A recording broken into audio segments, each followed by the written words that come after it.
엄마, 아빠, 딸내미예요. 요즘 들어 광고 전화랑 광고 문자가 너무 많이 와서 일일이 수신 거부를 하기도 지친다고요? 역시 우리 개인정보가 다 유출돼서 스팸 광고에 악용되고 있는 게 틀림없어요. 이번에 쿠팡에서 전 국민 개인정보가 다 유출됐잖아요. 그러면 오늘은 전 국민이 분노하고 있는 사건, 쿠팡 개인정보 유출 사건에 대해서 알아볼게요.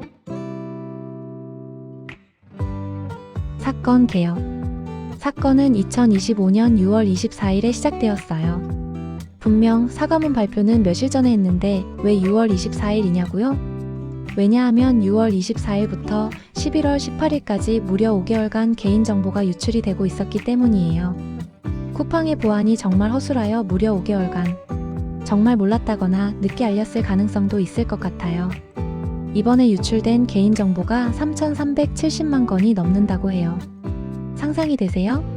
우리나라 성인 거의 모두의 정보가 털린 거나 마찬가지예요. 쿠팡도 처음에는 4,500명 정도라고 했다가 갑자기 3천만 명이 넘어요 라고 바꾸면서 사고 축소 의혹을 받고 있어요. 이 과정 자체가 너무 답답하고 충격적이었어요. 유출 경로. 이번 쿠팡 사태가 더 황당한 이유가 뭔지 아세요? 외부의 유명한 해커가 침입한 게 아니라 쿠팡 내부에서 일하던 직원이 정보를 빼돌린 것이기 때문이에요. 정확히는 인증 업무를 담당하던 쿠팡의 전 직원 중국인 A씨가 퇴사 후에 장기 유효인증키라는 것을 악용해 해외 서버를 통해 접근했다고 하네요. 그 이후엔 야금야금 우리나라의 국민들의 개인정보를 털어간 거죠. 마치 우리 집에서 하숙을 하고 나갔던 사람이 우리 집 열쇠를 가지고 몰래 들어와 4개월 동안 야금야금 우리 집 살림살이를 훔쳐간 것과 똑같은 상황이에요. 경악할 만한 사고예요. 내부 통제가 얼마나 허술했으면 이런 일이 5개월이나 이어질 수 있었을까요? 유출된 정보와 피해. 도대체 어떤 정보가 나간 걸까요? 이름, 이메일, 전화번호는 기본이고 집 주소와 공동연관 비밀번호, 그리고 최근 뭘 주문했는지 하는 주문 내역까지 나갔대요. 단순한 전화번호가 아니라 우리 가족이 어디 살고 언제 어떤 물건을 사는지 하는 생활 습관 정보가 전부 노출된 거예요.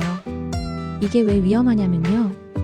보이스피싱이나 스미싱을 할 때 사기꾼들이 땡땡땡 고객님 지난번에 주문하신 뭐뭐뭐 때문에 전화드렸습니다 라고 한다면 저희는 깜빡 속을 수밖에 없잖아요. 이런 맞춤형 사기가 앞으로 엄청 늘어날 수 있다는 게 가장 큰 문제인 거예요. 현재 상황.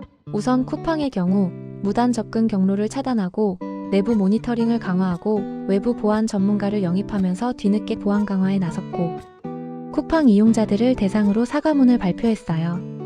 하지만 이번 사태가 워낙 큰지라 국민들의 비난을 피해갈 순 없을 거예요. 게다가 더 씁쓸한 소식이 있어요. 쿠팡이 이 심각한 정보 유출 사실을 인지했다고 공식 발표하기 직전에 회사의 높은 임원 2명이 수십억 원어치의 자기 주식을 팔아치웠다는 거예요. 회사가 곧 큰일이 터져서 주가가 떨어질 걸 알고서 미리 주식을 팔아버린 것 아니냐는 내부자 거래 의혹이 불거진 거죠. 쿠팡 측에서는 세금 내려고 미리 정해둔 계획이었다고 해명하고 있지만 까마귀 날자 배 떨어진다고 이렇게 민감한 시기에 벌어진 일이라 소비자들의 신뢰는 바닥으로 떨어지고 있어요. 책임지는 모습이 아니라 자기 재산 먼저 챙긴 것 같아 많이 실망스럽죠. 지금 정부에서는 난리가 났어요. 개인정보보호위원회에서 쿠팡을 아주 강력하게 조사하고 있고요. 관리 소홀이 심하다고 판단되면 최대 1조 원에 달하는 어마어마한 과징금을 부과할 수도 있대요. 그만큼 이번 사건을 심각하게 보고 있다는 뜻이죠. 피해를 입은 많은 고객들이 쿠팡을 상대로 집단 소송도 준비하고 있어요. 개인당 위자료는 10만 원, 만약 쿠팡의 중과실이 인정되어 징벌적 손해배상 판결이 난다면 15에서 30만 원까지 예상한다고 하네요. 다른 개인정보 유출 사건과 비교. 다른 회사는 어땠을까요? 쿠팡뿐만 아니라 우리나라의 큰 기업들에서도 비슷한 일이 있었죠? 비교적 최근 발생했던 SK텔레콤과 최근 쿠팡 사태와 더불어 논란이 되고 있는 넷마블에서의 개인정보 유출 사고를 비교해보면서 쿠팡의 심각성을 더 명확히 볼게요. 유출 규모를 보면 쿠팡은 3,370만, SK텔레콤은 2,300만, 넷마블은 611만 명으로 확인됐어요.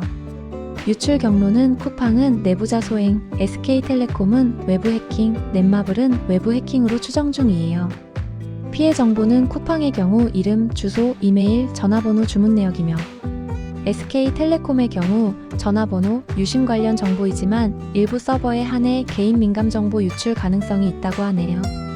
넷마블의 경우 이름, 이메일, 전화번호 등의 개인 정보예요. SK텔레콤이나 넷마블의 사고 원인은 외부 해킹이 원인이었어요.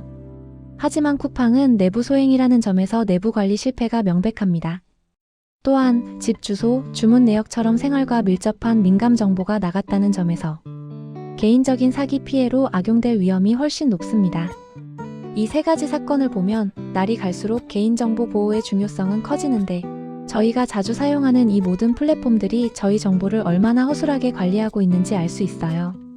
개인의 대처 방안. 그렇다면 우리는 어떻게 해야 할까요? 첫째, 스스로의 보안 조치를 취합니다. 비밀번호는 주기적으로 바꾸고 핸드폰 안에 해당 정보를 입력해 놓지 마세요. 쿠팡뿐 아니라 다른 중요한 사이트의 비밀번호도 꼭 바꿔주시고요. 2단계 인증을 제공하는 사이트의 경우엔 2단계 인증을 꼭 설정하세요. 로그인할 때 비밀번호 외에 휴대폰 인증 등을 한 번 더 거치도록 설정해 두면 해커들이 보안을 뚫기 어렵습니다. 둘째, 보이스 피싱이나 스미싱을 염두하며 항상 주의하세요. 수상한 전화나 문자는 무조건 의심하세요. 주소 확인, 결제 오류 같은 문자가 와도 절대 링크를 누르지 마세요. 쿠팡뿐만 아니라 모든 기업 및 은행은 절대 전화나 문자로 주민등록번호, 계좌 비밀번호, 개인 비밀번호 같은 민감 정보를 요구하지 않습니다. 이번 사고로 하루 만에 이용자 18만 명이 쿠팡에 등을 돌렸다고 해요. 사실 쿠팡 말고도 새벽 배송, 내일 배송이 가능한 대체 커머스 마켓이 많습니다. 신선식품을 새벽 배송해주는 마켓컬리, 오프라인 마트와 동일한 제품을 새벽 배송 혹은 지정시간 배송해주는 쓱닷컴, 다양한 상품들을 다음날 배송해주는 네이버 쇼핑 등 다른 대체 사이트를 고려해보는 것도 좋을 것 같아요.